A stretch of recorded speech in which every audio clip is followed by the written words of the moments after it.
Wow. So, hello everyone, and right now we have around 37 watching. So, do one thing: share this link with your friends, invite them over here, and once we hit at least 40-45, we can get started. So, in the meantime, what you can do is put in the chat from which department you are and how excited are you. So, let me see the chat. Yeah.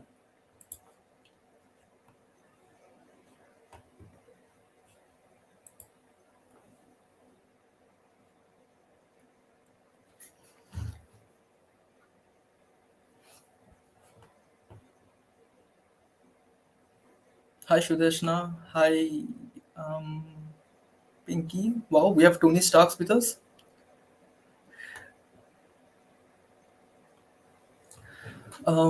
Hey Anurag. Hey Pushpendra. Hey Sharanya. Shubham. Onik. Rima. Wow, we have a lot of people over here. We already have crossed 50. Wow, that's amazing. Thanks, Abiru. Didn't know that. Anurag. Oritro. Nihal. Yeah, keep them rolling, man. We are really excited. Yeah.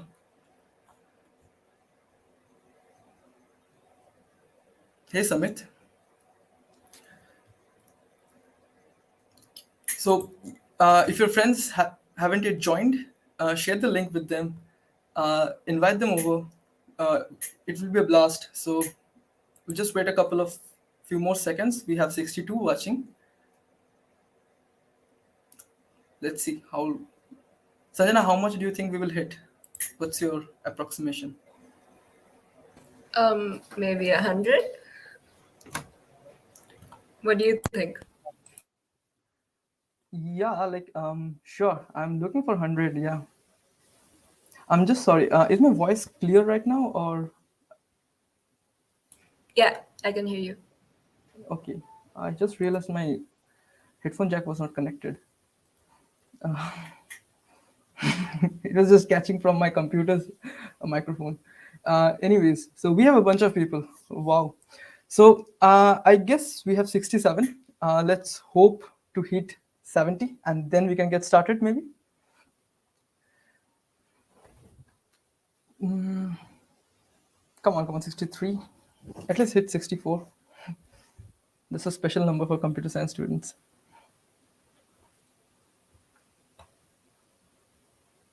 Why is 64 a special number? I thought that was 42. Yeah, that's debatable. Yeah. 42 is What's the answer 64? to, Oh, well, 2, 8, 16, right. and go on. So Right. Binary. okay, we have hit 64. So let's start. So, hey everyone, welcome back once again. Today is CodeIIEST's Freshers Induction. Basically, we here are going to introduce the club to you, and so that you can associate it yourself with the club, its activities, and everything. And from today onwards, you are officially invited for all the events, be it sessions, be it workshops, be it competitions, everything. You're invited to join them, to take part in them. For those who don't know, CodeIIST is the coding club of IIST Shibpur. That's pretty obvious from the name. And what do we do here? We discuss the latest technologies and developments in the field of, let's say, cloud, blockchain, artificial intelligence, then be it development, Android web, all those stuff. And we have a lot of activities. We'll go through them in depth in today's session. But just to give an idea, we conduct events where people compete against one another, trying to solve a problem in a time crunch, to maybe collaborating together, building a project, and making contributions. We have all covered. And now, coding is not just a very small field, it's really vast, so vast that it has various domains within itself. And so in CodeIST, we have different chapters, each chapter representing one domain. We have 5 chapters specifically, and today we'll go through all of these chapters. And then you can know what to expect from each of these chapters. In the meantime, if you have any questions, put them in the chat. We will definitely take them up. Either the speakers will take them up, or at the end, we will take them up. By the way, I am Arnab Sen. I am currently the secretary of CodeIIST, and I'm in my third year, Computer Science and Technology department. And one of the most repeatedly asked question was how to join CodeIIST. So to answer that question, I will hand over the stage to Sanjana. So Sanjana, go ahead.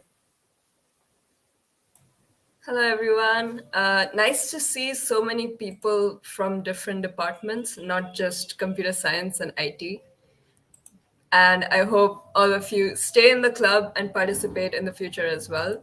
I'm Sanjana Chakravarti. I am a third year student from IIEST in the Department of Computer Science and Technology. And I am the treasurer of CodeIST this year. And first, I would like to introduce CodeIST in a different way. Arnab told you about what we do, and now I want to tell you how we do it. So there is no hierarchy in CodeIST. Juniors can join, seniors can join. If you're in fourth year and you're watching this and you still haven't participated in a single event, you can still start doing it right now. You can join the club. There's no problem with that. There's no hierarchy, and in the sense that ideas can come from anywhere.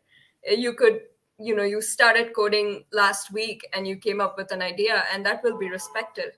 Or you've been coding for 7 years like me, and if you come up with an idea, that's also respected. It's the same. And also, most of us in CodeIST, we operate on a first name basis. So feel free to call me Sanjana. Feel free to call him Arnab, and we'll be cool with that. Most of us are okay with that.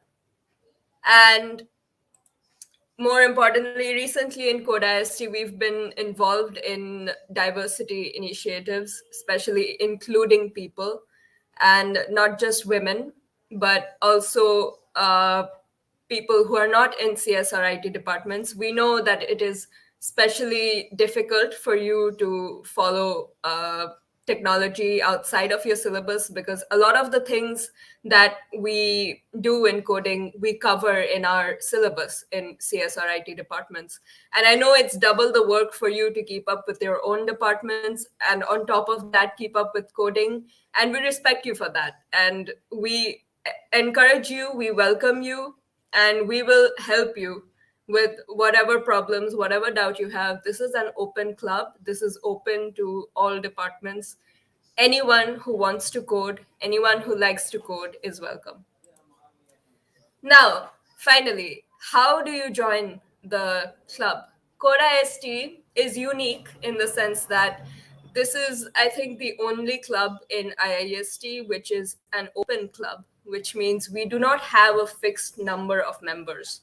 Anyone and everyone in the college can be a member, and all you have to do is just show up for our events and you'll be considered as a member. We have a core team of currently 60 people, and this team organizes events. We think of what to do next. If you are involved in CodeIIEST from the beginning, or even later on, if you just joined in second year and you decided that, okay, I want to contribute to the club, then you can be a part of this team, and we all brainstorm together, we come up with events together. As for how to participate in sessions, for that we have a lot of we have a Discord link, we have a Telegram channel where we post about our sessions. We have our social media on Facebook, Twitter. You can follow our chapter in all these places and you'll get to know about what we're doing. So all you have to do is just show up, show your face, introduce yourself, and interact, engage with us, get into it. So that's all from my side. If you have any questions about how to join CodeIST, I will be still here in the chat and answering them. So before that, I'd like to start with the induction. Let's have the second years come here with their chapters. So let's move on to the first chapter, open source and development. So over to you, Devanshu, for that. Okay, thank you, Didi. So I'll start with the this open source and development. So it's okay.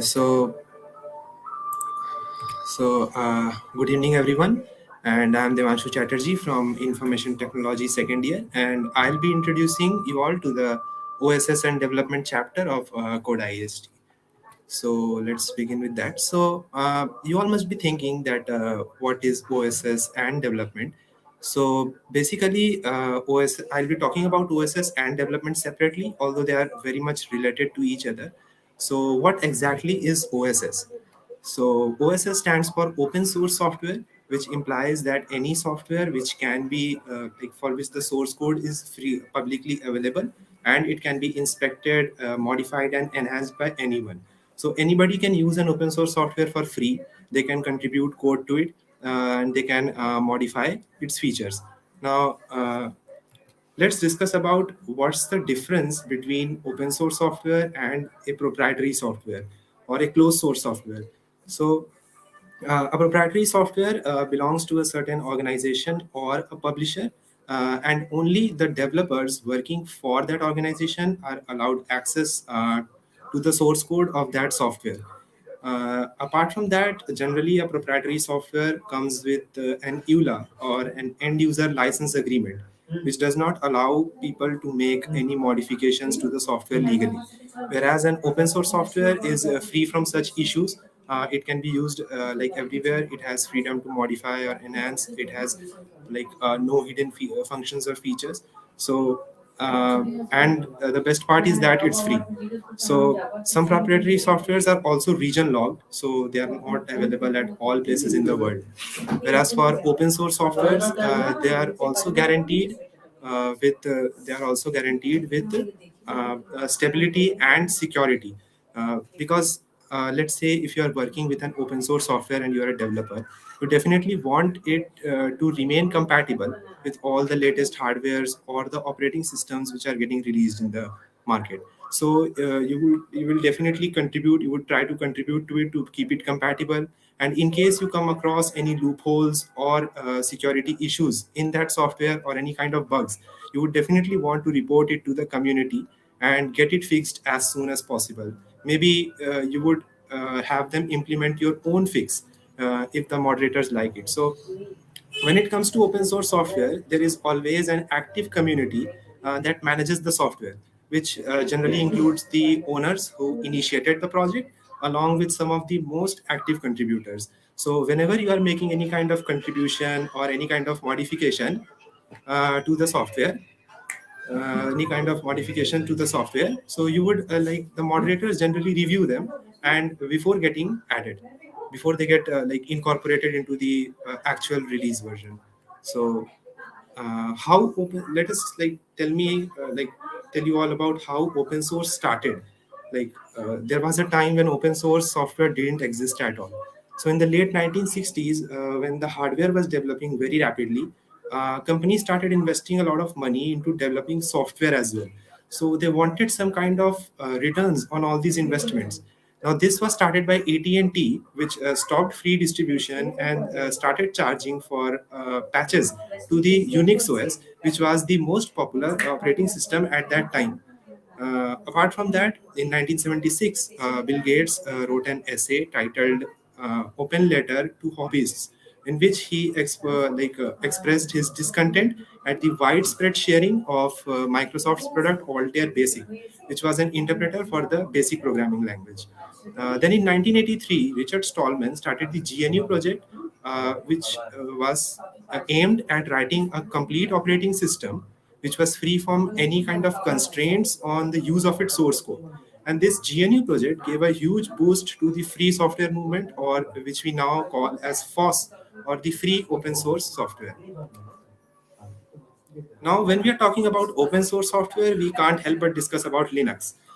So the Linux kernel was started by Linus Torvalds and was released as a freely modifiable source code in 1991.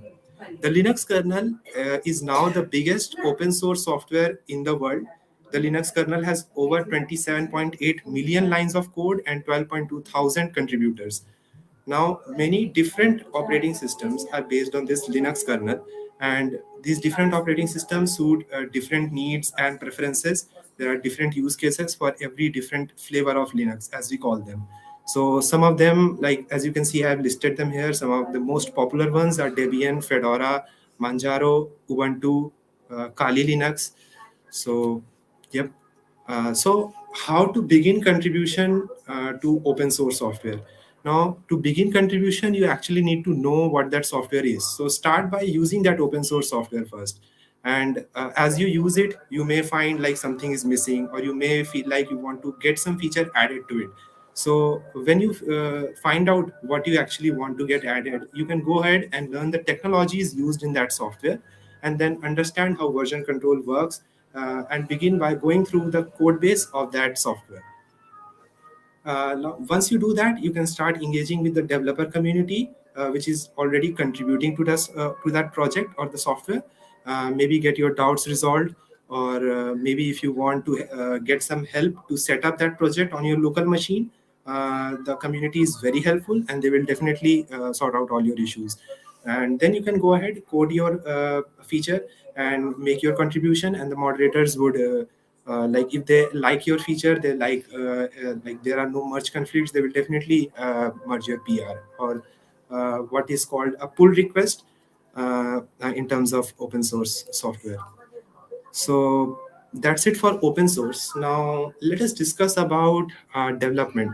So what exactly is development? Now, development in general, when we are talking about development here, it means software development. So, development refers to a long process of designing the software, how it should look like, coding it out, programming the software, then documenting whatever you have programmed, then testing your software for different kind of use cases, and finally deploying the software for use by everyone. Now, this development is a long process, and it generally takes a big team of people to develop a single software properly, like for use by the common public. Now the different types of software here are system softwares, for example your operating system, and programming softwares, for example the compilers that we use, the most common one being GCC for C language, and then application softwares, for example, your browser. So, how to get started with development? Now to get started with development, you definitely need a laptop or a desktop which is running Windows or Linux. So you can like install a code editor to actually start writing code. The most popular being VS Code and Sublime Text. So you can install a code editor, start writing code, and you definitely need a fast internet, because like you have to understand, like you need to explore what that software is or what you want to get started with. So definitely, and a long playlist, because when you start with development, you have to spend a lot of time alone just typing. So you definitely need a long playlist so that you like to keep you entertained, motivated, and you don't feel alone, right? So that's you definitely. So how to become a good developer? Now, to become a good developer, you need to learn the art of googling, right?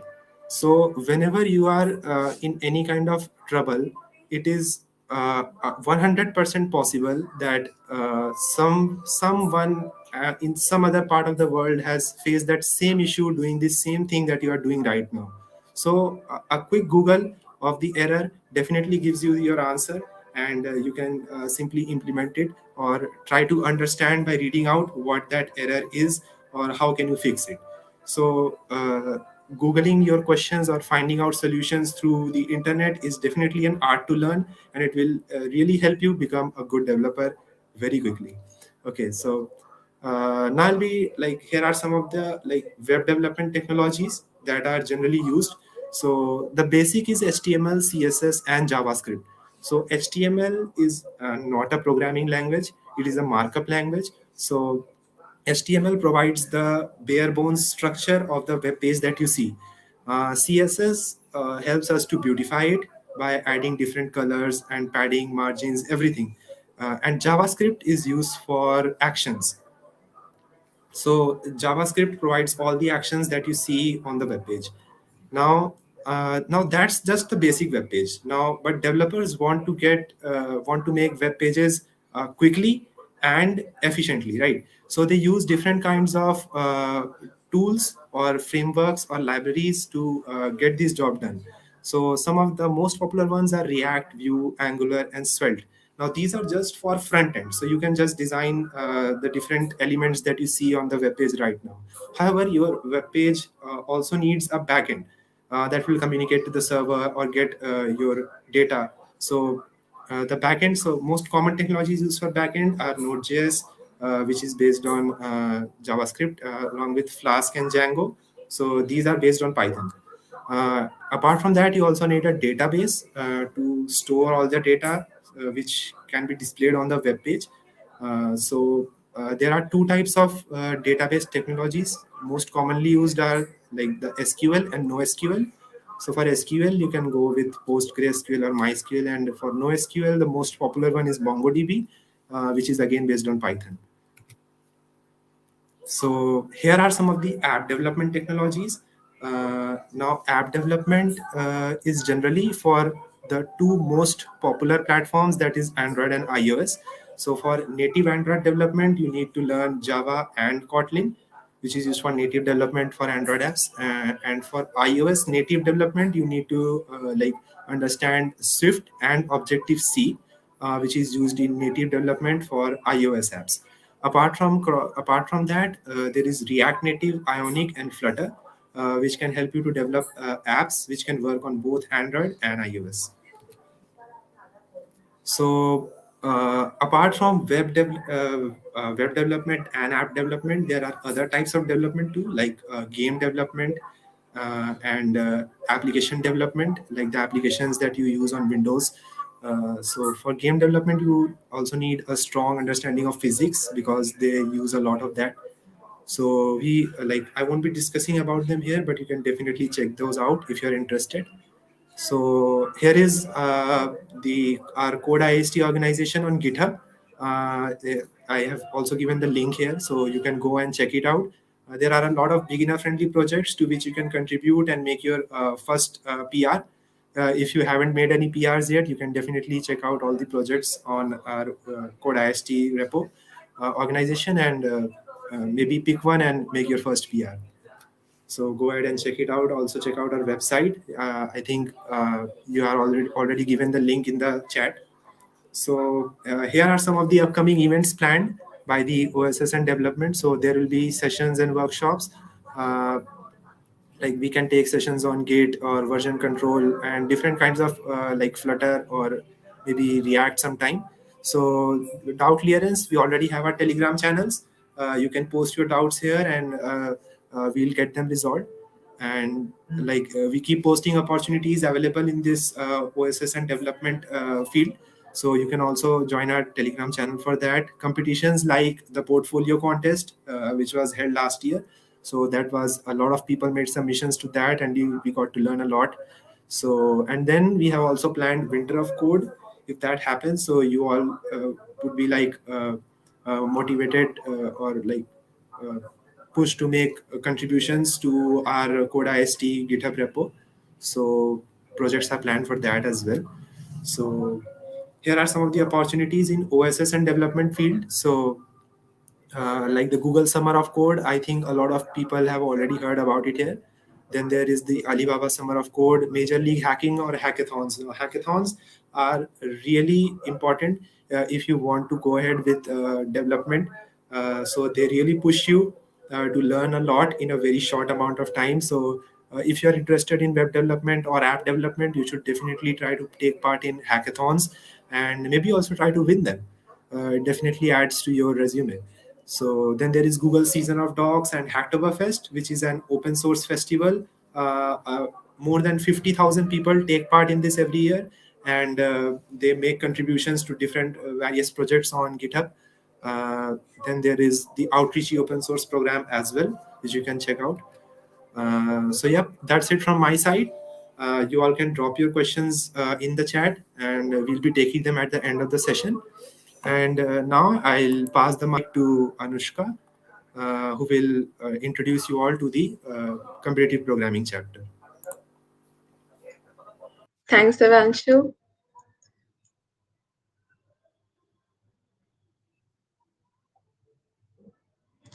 So, hi, I'm Anoushka Patra from the Department of Information Technology, second year, and my friend Rajesh and I will be introducing to you the CodeIIEST competitive programming chapter. So, let me begin by explaining what competitive programming is. Well, it is a kind of mind sport, so you can think of it as something like solving puzzles. So, you'll be given some questions and you need to code an efficient solution within the given time period, which is usually around 2 to 3 hours. So the more questions you solve, the faster you solve, and the less mistakes you make, the better rank you get. So it's as simple as that. Now, some of you may have already started doing CP. Some are probably still waiting for some proper direction on how to start. So here we have tried to give you sort of a roadmap so that you can begin your CP journey. And we have also tried to address some of your common queries that you may have. And if you're not interested in CP, then I'd just say that give it a try. It's really fun. You may end up liking it later. So it's really fun. So you should always try things out. So to clear a very common misconception, I'll begin by saying that you don't need to know anything complicated to start CP. You just need to know a programming language. You just need to know the basics of a programming language. That's all. You may need a little bit of maths, but I think plus 12 level maths is more than enough for now. So what programming language should you learn? I would say you can go for any language. Just pick up a language and start learning. Like platforms like CodeShift and all, they provide a lot of language options. Like you can code in C++, you can code in Java, you can code in Python, you can even code in C, C Sharp, then there's Scala, Kotlin, Go, Haskell. So many languages are there. So you can just pick any language and start learning. So if you have already started learning a language, I would say just stick with it. One language is more than enough. You don't need to know a lot of languages. But if you haven't started learning a language, I would say go for C++ because C++ is used by a lot of competitive programmers in the world. Like most competitive programmers use C++. You can also go for Java or Python because these are also very popular. So C++, Java, or Python. You can just pick any one of these three and start learning.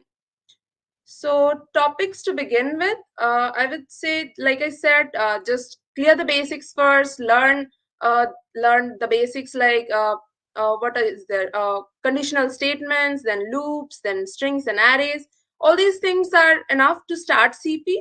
After that, you can slowly start learning things like the DSA topics like stacks, queues, then there's recursion, linked list, trees, graphs. There are so many things. You can start learning them slowly one by one.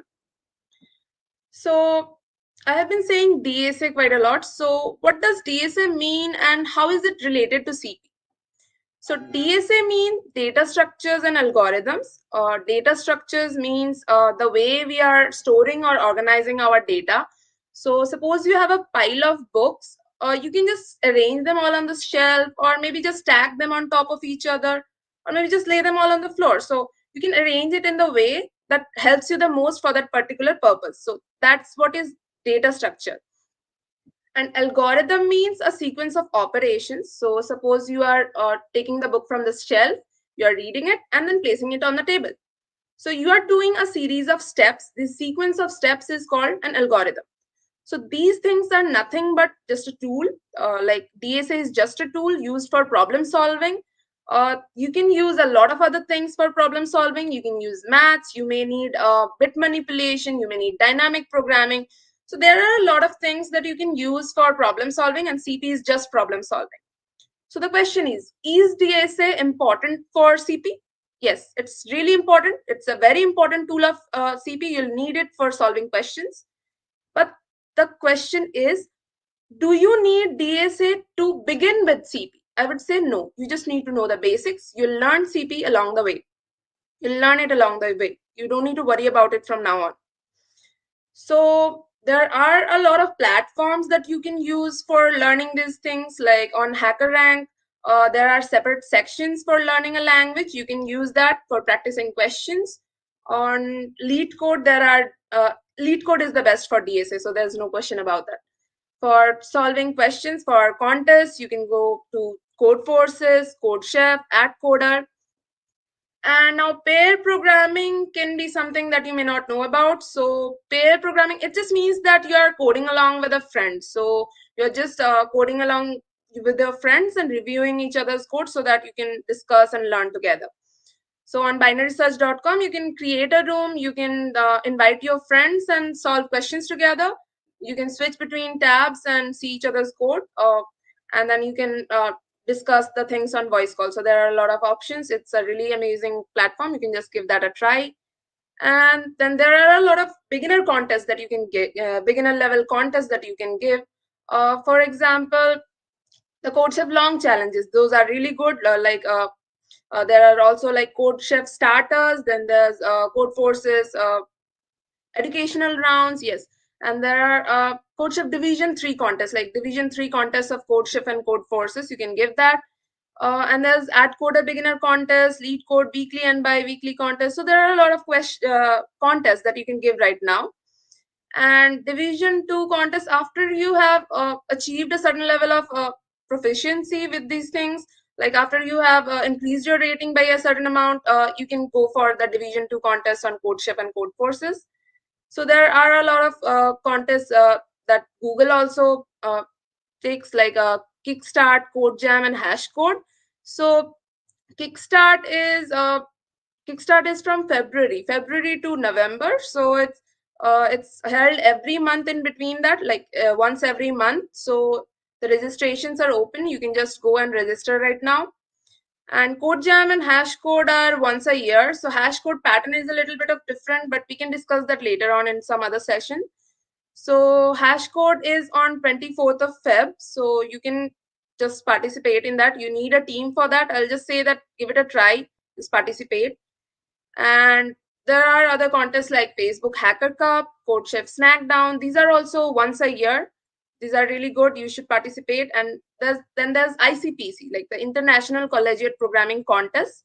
So it's a highly prestigious contest. It's definitely not for beginners, but I would say that after you are confident with these Div 3 and Div 2 contests, I think you should give it a try. Even if you are in your first year, I think if you give it a try, you will get to learn a lot of things. So there are a lot of contests that you can participate in. I'll just say that start learning a language, learn the basics, and then jump into this contest. Like you'll get to learn a lot. So from here, Rajesh will take over and talk on the importance of CP. Over to Yeah, you. thank you, Anushka. I'm Rajesh Pengonda from Department of Computer Science and Technology, second year. Uh, ECP important? Is competitive programming worth it?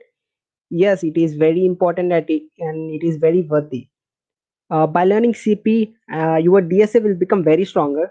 And why DSA is very useful? Because in every interview, in technical round, you will be asked problems from DSA, and it helps a lot to improve your problem solving skills and also logic building. And by practicing CP more, you will use to solve the problems with constraints and stick to the time. And data structures is required in every domain of development, machine learning, and web development. And your programming efficiency will increase, and it is a sport just like other. Now, let's talk about the achievement that we have in competitive programming chapter of CodeIIEST. We have one master, Manish Bhaya, and six candidate masters in code forces. And also we have one six-star Anish Bhaya and 22 five-star coders in CodeChef. And uh, from our college, many teams performed exceptionally very well in Google Hash Code. We have a team that ranked 615 globally and 98th in India. And the team, the ones who knocked, performed very good in ICPC regionals. It ranked 31 in Kanpur Mathura regionals. The team consists of Suryansh Gupta Bhaiya, Rohit Kumar Bhaiya, and Ayush Agarwal Bhaiya. So, what you can expect from us is we will take sessions on DSA and CP to help you, and we will organize contests based on the discussions that we have in the sessions. And we will organize many more events to make you better in CP and DSA. And we will always there be to help you if you have any doubts or any problems. So, now, if you have any questions or doubts from this competitive programming chapter, you can put them in chat and we will answer at the end of the session. Uh, Now, I'm requesting Taha to take over the stage and introduce the information security chapter. Thank you.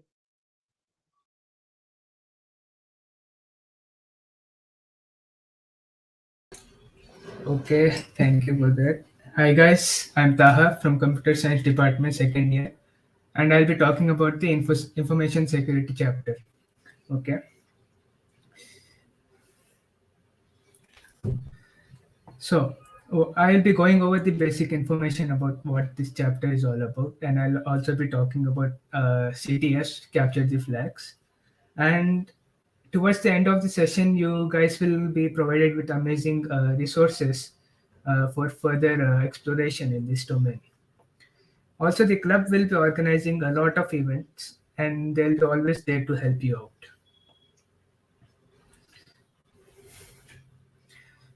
Okay, so what is information security? In simple words, it is just basically a protection for your information by like reducing all the possible vulnerabilities or possible risks of your system.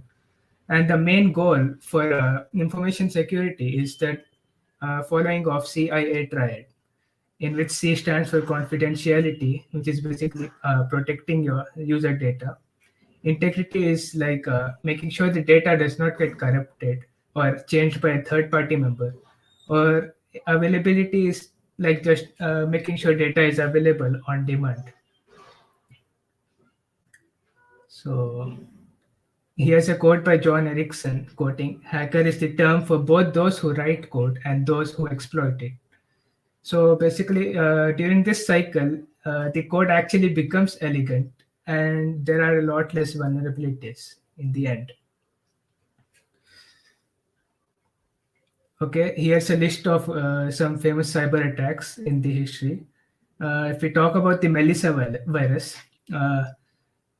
it took place when this took place. Users were sent anonymous emails containing Microsoft Word documents, and when you open the Microsoft doc, the virus enters your PC. Similarly, the NASA cyber attack of 1999, the NASA people could not operate anything for straight 21 days. They suffered a huge loss.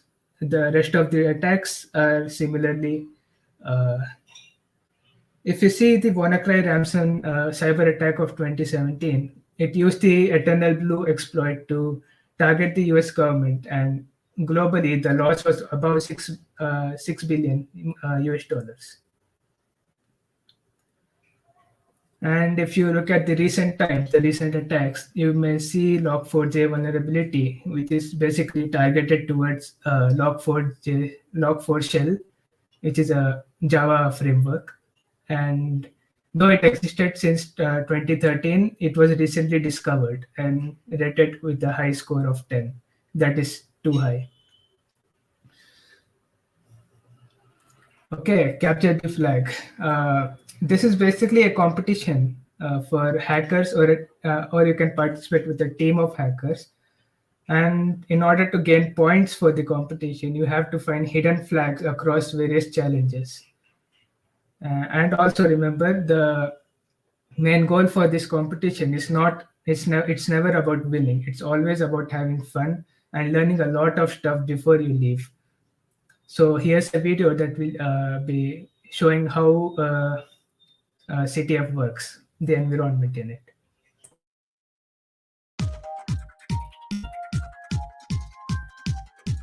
My name is Ari Hernandez, and I'm with the Carnegie Mellon hacking team at Parliament of Poning. We're here for the 2016 DEF CON CTF in Las Vegas.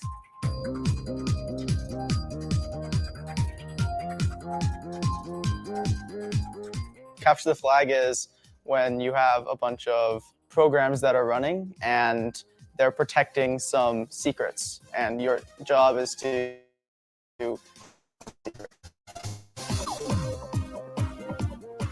We started out a little bit rough at the start because we prepared a lot of stuff and it wasn't all working. Something we didn't foresee happening is we did especially well working as a team. You use my VM, okay? Nobody wants to use your VM, Ricky. Last year, DEF CON won, and they're our biggest rivals in CTF right now. If you use LR, you have to restore LR. Definitely one of the reasons I chose to come to CMU was for the Plaid Parliament of Poning. Ultimately, I decided that I wanted to be able to do the stuff that I loved with people who were really good at it, who really knew what they were doing. I don't regret that decision at all.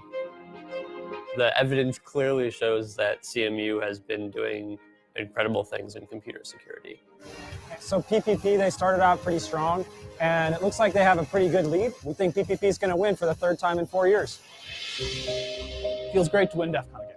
It's nice to be back on top. I think I've played for 5 DEF CONs now, and we've won 3, including this one. We're all in this together. We respect each other's talents and skills. all of the people there are very knowledgeable, very interesting, and willing to work with you and help you out and provide a great competition experience. Computer security can definitely be a very intimidating field. If you're willing to spend hours staring at it, learning how the program works, you will be able to understand it. You'll start finding you understand a lot more than you ever thought you would.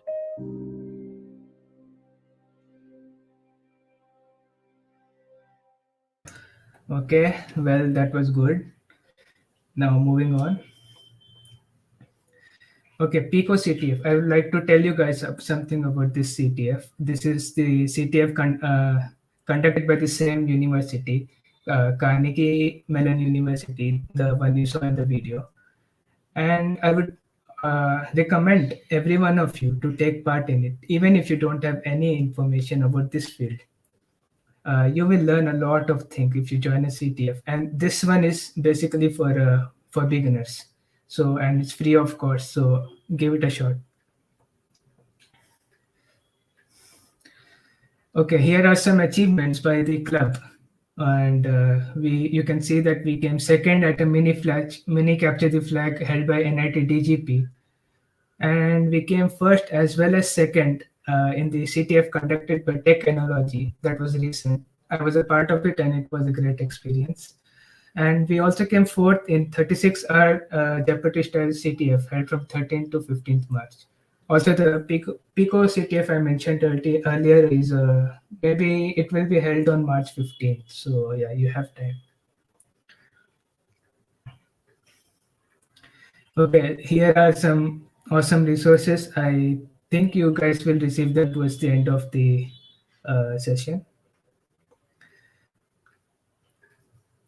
So yeah, that's it, guys. I hope you like the session, like the slides, and if you have any queries, post them in the chat. We'll try to answer them. And the next chapter is Women at CodeIIEST, and Progya will be taking over. Thank you.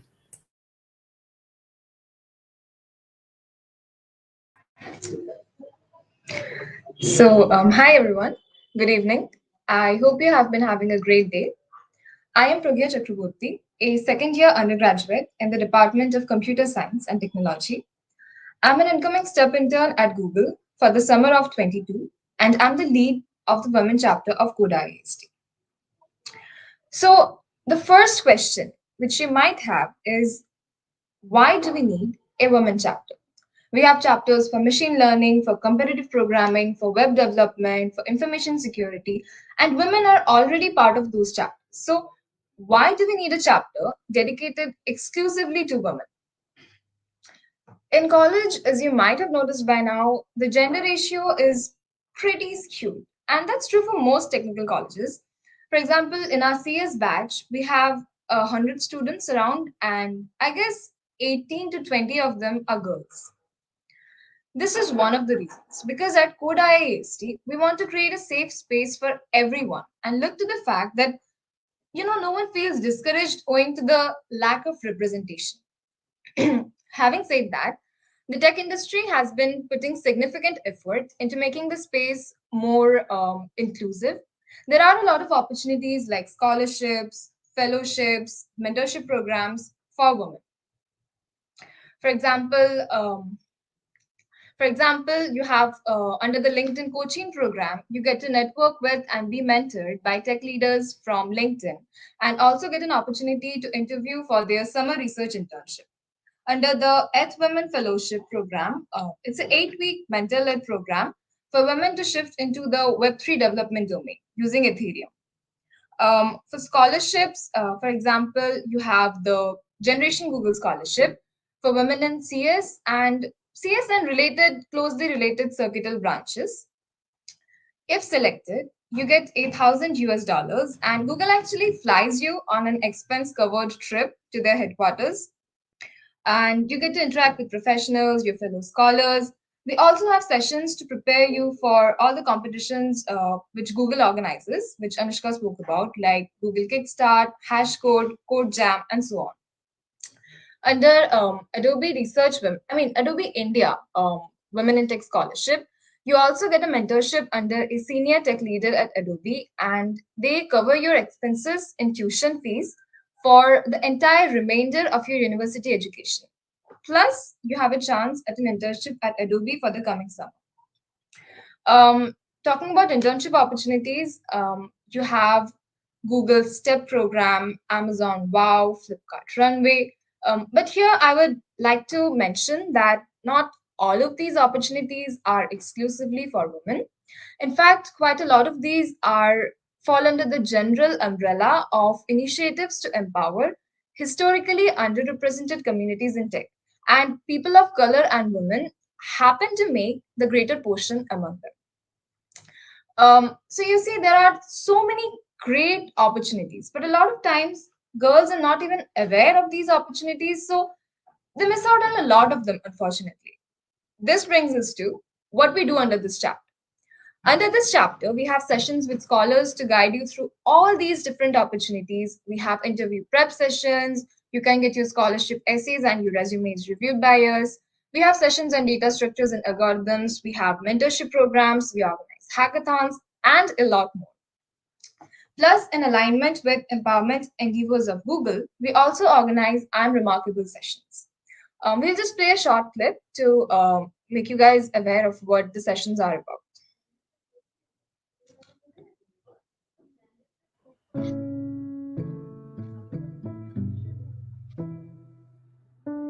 Please write down your answer to I'm remarkable because. So I'm remarkable because. It's really hard.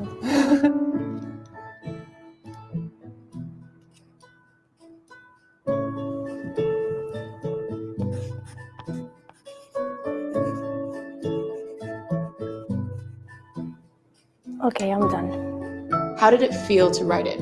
Weird. Hard. Would you mind reading it out loud? Oh my god. I'm remarkable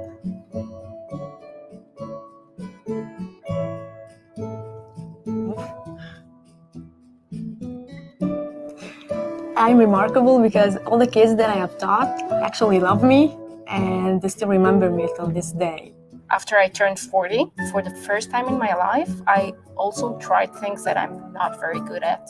I can rhyme really well, but don't ask me to right now. I'm funny. I think I am. I follow my dreams once I figure them out. I am remarkable because I challenge myself every day, even if these are small challenges. Because I want my life to have meaning. I'm remarkable because I survived cancer when I was 17. Because I'm optimistic.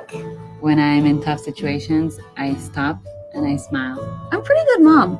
Like, I think I'm really doing a good job. That's it. So how did it feel to say it out loud? It felt kind of nice to say it out loud. Pretty good. I think it's easier to say why we're not doing that well, to criticize ourselves. You feel like you may have only one or two things to say, and then you realize that you have more, and you have more. There's so many great things going on that when I forget it, all I have to do is think about these things, and then it's like a chiropractic adjustment in my mood. It's like, makes you think like, what else can I do?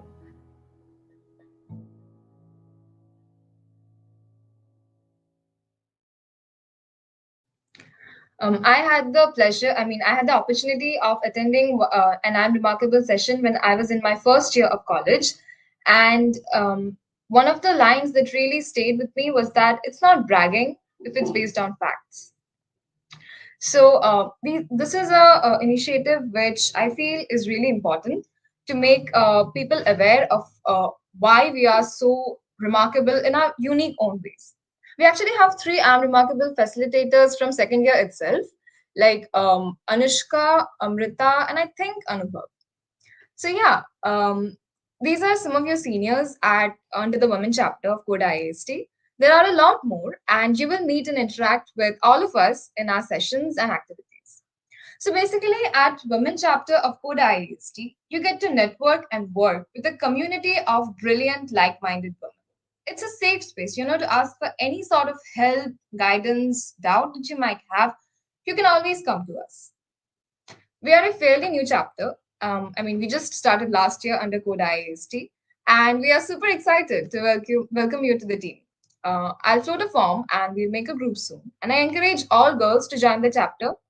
It doesn't matter which department you're from. If you're passionate about coding, technology, that's all you really need to be a member of CodeIIEST. I'm sure you will have a great time as a part of this chapter, and I'm excited to see what we can achieve together. Good luck. So now I will be handing over the stage to Anubhav, who will introduce the machine learning chapter to you. And if you guys have any doubts and questions, put them in the chat box, and we'll take them up at the end of the session. Thanks. Anubhav, over to you. Thank you, Pragya. So, hello everyone. I'm Anubhav Sen, a second year student from Electronics and Telecommunication Department. So, today I'll be introducing you to the ML chapter of CodeIIEST. So, ML basically stands for machine learning. So, by definition, learning can be defined as any process by which a system improves performance from experience. So, when a human learns, it is called the human nature. And when a machine learns, it is known as machine learning. For example, if you have to ask someone to recognize the difference between a dog and a cat, you would most probably be able to do that better than any machine. Then what is the use of machine learning? Well, that is because machines are more efficient and can deal with large amounts of data and information, unlike us. Thus, they tend to be more accurate. So, what is the CodeIIEST ML chapter? Well, as I gave you an introduction about how machines are more efficient, so we can understand that machine learning is a very powerful tool. And in this chapter, we are there to guide you about the real life applications of it in our day-to-day lives. We aspire to provide you, all those interested, a hands-on experience to solving real life problems, just not only of machine learning, but also of its applications, right from its basics to its advanced stages. So, the process of machine learning till now, we have seen that it is in parallel with human learning. Now, in this flow chart, we can see the basic steps of machine learning. So basically what actually happens in a machine learning model. In the first step, we can see the machine learning model accepts a large amount of data. This data can be in the form of a very large amount of information. And well, in the next few steps, we see that how this data is processed and how we train the model to use this information or data to predict an output. Well, this is, if you think about it, it is very much similar to what we do in mathematics. So, well, now let us take a real life example of the machine learning model. So this video demonstrates a classic example of a task that involves machine learning. So here in this video, we can see the user tries to draw a number on the screen, which you can think of as the input. And based on this, the machine learning model tries to analyze the pattern and predicts it to be the number 2. Thus, through this example, we can see how the machine is first taking the data and then analyzing it and finally giving the prediction. And thus, many people try to call ML models to be as a code that predicts, as we have seen in this example. So, well, many things may interest you. So, why should we do machine learning? Well, going by the numbers, machine learning has huge applications in research and industries. Since the last decade, the use of machine learning has increased exponentially. So is its use in our day-to-day lives, and thus it makes a very interesting field. Now, almost every industry has real-life applications of machine learning. As such, you can understand that machine learning is not a domain which is domain-specific, and thus we may call this ML model a code that predicts. Now, going into this next slide, we can see in this Venn diagram that how is machine, and in this Venn diagram, I'm going to explain you how is AI and ML different. There are many people who may confuse that AI is equal to ML, but that is not true. As we see that ML is a subset of artificial intelligence. So what is artificial intelligence? Well, coming on to artificial intelligence, it is a replication of human consciousness. It basically deals with a machine mimicking the intelligence or actions of a human. And then we come on to machine learning. Well, as described earlier before, machine learning is a subset of artificial intelligence, which involves the use of data and enables the model to learn and predict an output without being explicitly programmed to do it. So this is the basic difference between machine learning and traditional programming. And that is why many times when we use ML algorithms, we refer it to as a code that thinks. So basically till now, the basic aspects of machine learning is that it is a code. The machine learning algorithms can be referred to as a code that thinks, and its output can be referred to as a code that predicts. Now finally, we come to deep learning. Well, deep learning is an advanced stage or advanced subset of machine learning, which involves the use of mathematics and is inspired by the way our human neurons work. Well, on to the next slide, we can see that you all must be thinking that how to get started with machine learning, how to do machine learning. And well, as this is a very important question, so coming on to this, I would like to say that I have already mentioned that how data is a major requirement in a machine learning model. And to deal with data, well, you need a lot of patience. It may take days to train a model and how to train the data so that it can suit your needs. And probably for that, you need to be very comfortable with basic mathematics. After being comfortable with basic mathematics, you all should to get a hang of the applications of ML, you all should either do courses or another thing is you all can do a project. So doing courses in different platforms will give you a general idea. But as long as you don't do a project and get your hand dirty, you won't get a grip of what is going on exactly. So in my opinion, ideally you all should be doing both. But later, after getting versed with the basic idea of machine learning, you should use your knowledge to participate in different competitions, such as in Kaggle, where you will be solving various problems, real-life problems, which involve machine learning techniques. Well, going on to the next part, we can see that what can you expect from us, the CodeIIEST machine learning chapter? Well, being part of the CodeIIEST machine learning chapter, we will be taking regular sessions and workshops making all of you aware about the various real-life applications of machine learning. We are dedicated to teaching you from the basic concepts which are needed to get started to clear your doubts in case of any difficulty. And well, we'll also be informing you about different opportunities which will be communicated to you via Telegram group.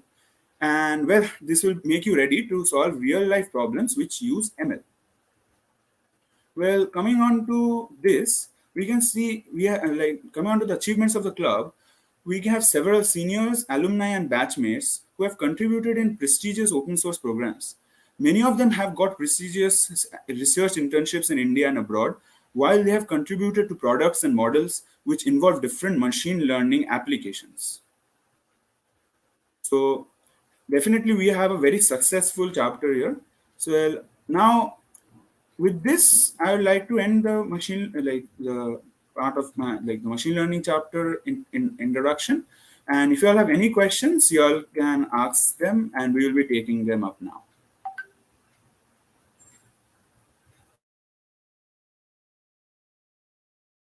Well, how to join? So, like all the sessions and events of all the chapters will be communicated in a Telegram group. Meanwhile, you all can visit you all can visit the link mentioned below for all the joining information. So, guys, you all can post your questions in the chat. We are ready to answer all of them.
All right, it seems like the juniors did a great job for about the introduction. You all have no doubts, so that's great. Thank you everyone who contributed in this. Sorry for that. Thanks again everyone for contributed in the presentation. Anisha, Nick, you want to say anything? Yeah, no, nothing. Like if they don't have any doubts, it's good for us. We can. Right, looking forward to have you all in the chapter. So, is that it? Should we end the live stream then? Alex? Yeah, it seems that nobody has any question.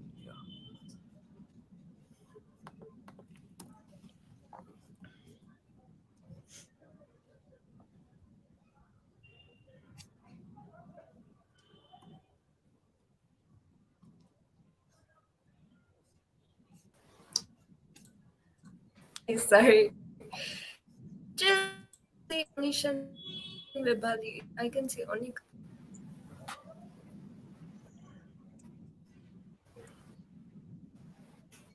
You're stuck. Hi, someone saying anything? Can you hear me? You're stuck. Yes, now we can. Oh no. Now the dots are coming through, I guess.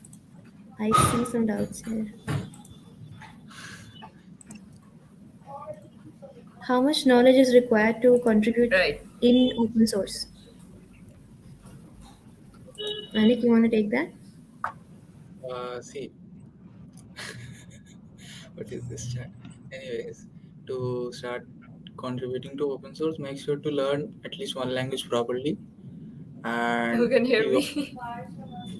you also need to use the software at least in uh, like contributing to, because otherwise you won't be able to think from the perspective of the maintenance. And yeah, like just try learning one Onik, I language can hear and you, and I know you can hear me. huh. Yeah, Sanjana is having a bad internet day, so I guess internet is lagging. Okay,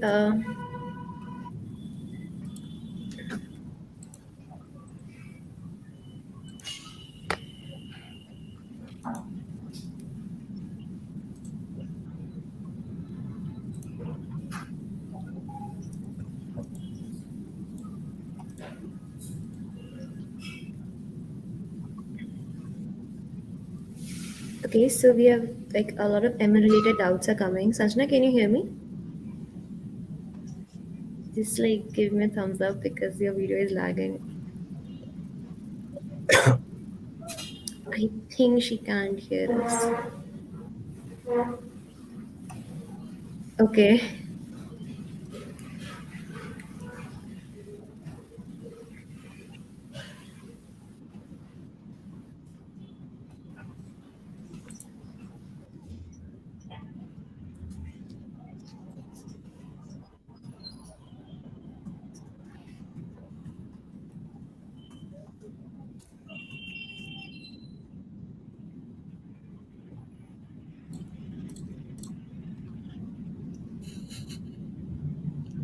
Seems like Sanjana disconnected.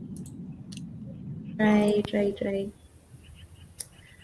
Okay. We have roadmap for Android development. Hmm. So Roadmap. for Android, you have like two things. One is oh, my name is A2. Hi, Anna. So there are two things. Like you can go for native based applications like Kotlin, and the second one is cross application apps, which is Flutter and React comes in it.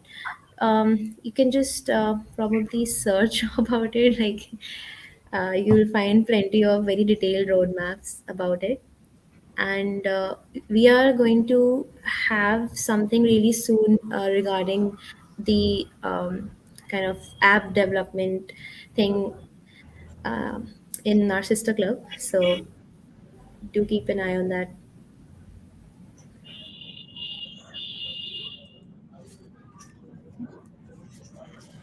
Okay, Anish, I guess we have another question for you. A brief roadmap for CP, really interested in CP from EE department. So first of all, learn a language, maybe Python or C++. I would suggest don't go for Java, like the syntax in Java is very complex. So go for Python or C++ in the beginning.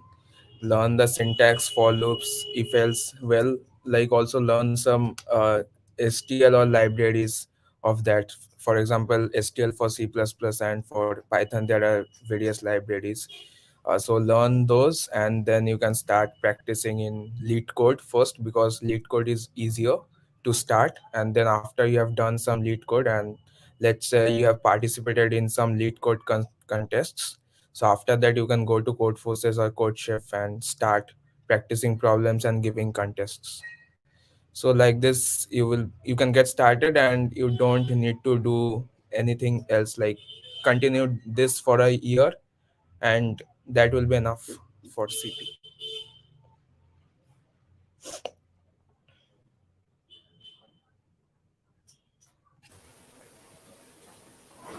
So, how did you enjoy? Like, did you enjoy the session, the induction? I hope now all the doubts regarding how to join the club, what are the chapters of the club, are all clear. Is it clear? Yes or no in the chat? Someone, or Y/N.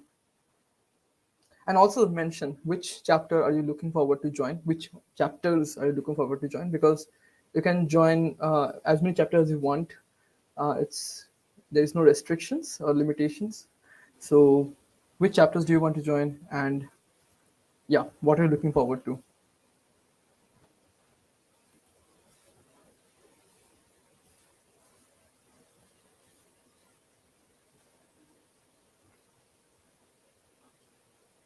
Oritru wants to join CP and ML. We have Sridhar ML with Raj, CP and InfoSec. Hashtag Onik will sing. Onik please sing is Anirban trending. wants Onik to sing. Nick has to We'll sing. have that definitely. Yeah, someday. And development CP security, Tanesh. And yeah, we see a lot of ML. So we already just want to say we already have a couple of recordings. All the sessions we had for the Yeah, last year, like we have the recorded in the CodeIIEST YouTube channel, the channel you're watching. So you can go to that and watch the videos.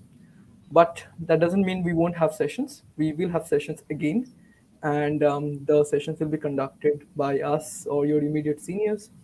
And yeah, you can, those sessions will be live, so you can interact and ask your doubts. As I said, feel free to join those sessions. We won't be like, we will announce it in the Telegram groups.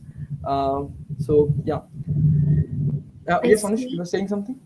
I Yeah, see yeah, please. like another. one of the questions I got is that someone said that he is good in Java, so he learned that in 12th. So it was same for me. Like I had also Java in class 11 and 12. Okay, so but after some time you have to switch from Java. So it's better that you do now, because in Java things are very complicated. So it will be better if you switch now. Like, so you can go with Java. It's not a problem for me, but I would suggest go for Python or C++. Like I also learned Java in school. Okay. I mean, there are a lot of good competitive coders. If you know, there is one competitive coder called Second Thread. He codes in Java. So Yeah. it's nothing practical, but yeah, C++ and Python has shorter syntax. And since CP is all about how fast you Speed. code, having typing less will make it easier for you. Hi Priyansh. Okay, so we have Priyansh Agarwal watching this Wow. live stream. I see his comment right now. So, of course, go and watch his channel. He has like great content on CP, so you can always refer to that. Hi Priyansh.